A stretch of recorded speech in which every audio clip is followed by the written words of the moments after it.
ఆంధ్రప్రదేశ్ రాష్ట్రం అప్పుల పాలై పాతాళానికి దిగజారిపోయింది. కేంద్రం అండగా నిలిస్తే తప్ప రాష్ట్రం బాగుపడే పరిస్థితి లేదని మాజీ మంత్రి కైక్లూరు కూటమి అభ్యర్థి కామినేని శ్రీనివాస్ తెలిపారు. రజకుల ఆత్మీయ సమావేశంలో పాల్గొన్న కామినేని శ్రీనివాస్ రాష్ట్ర దేశ పరిస్థితుల్ని క్లుప్తంగా వివరించారు. రజకుల పెద్దల కొరకు మేరకు ఉమ్మడి ప్రభుత్వం రాగానే దేవాలయాల్లో, ప్రభుత్వ ఆసుపత్రుల్లో ప్రత్యేక స్థానాన్ని కల్పిస్తానని, ఐలమ్మ విగ్రహాన్ని ఏర్పాటు చేస్తానని కామినేని హామీ ఇచ్చారు.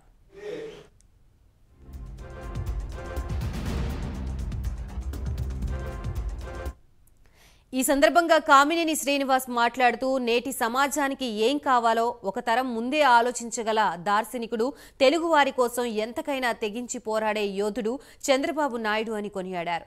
రాష్ట్రంలో చంద్రబాబు, దేశంలో మోడీ నాయకత్వంలో అన్ని వర్గాల అభివృద్ధే ధ్యేయంగా పనిచేస్తానని హామీ ఇచ్చారు.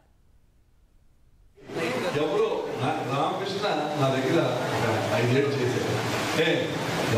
నాయకుడు చాలా అక్కర్లేదు. మీరు ఎవరైనా సరే నా దగ్గరికి రావచ్చు. వస్తే ముందుగా వచ్చినట్టు మనకి మహిళలు ఎంతో అవసరమైతే మహిళలు తర్వాత ఎక్కువ అవసరం ఉండడానికి నా వంతు ప్రయత్నం చేస్తాను తప్పకుండా. ఎందుకంటే మనం ఇవాళ మళ్ళీ ఎవరో వచ్చి మా పిల్లలు కాదు, నేను కోరుకునేది ఏంటంటే మనం తెలవక ఎవరో మంచి ఎత్తున అంటే వేసాం, అక్కడే వేసాం, ఇక్కడే వేసాం, రెండు పిచ్చికాయలు కదా. మళ్ళీ అందులోంచే తీసి మనం వేస్తే దేవుడు కూడా మనల్ని కాపాడాలి. అందుకని మీరు తప్పకుండా ఈ నియోజకవర్గంలో నేను బీజేపీలో ఉంటున్న కొన్ని ఉపయోగాలు.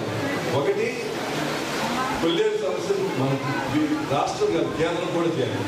రెండు, చేపలు పరిస్థితి వాళ్ళు చాలా కష్ట పరిస్థితుల్లో ఉన్నారు.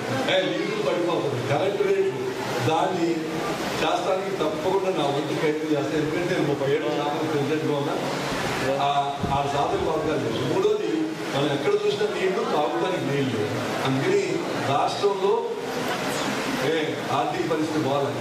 ఖాళీ ఖజానా చేశాడు జగన్మోహన్ రెడ్డి. చంద్రబాబు నాయుడు గారు కూడా చాలా కష్టం. అందుకే ఆయన బీజేపీతో గడిచారు.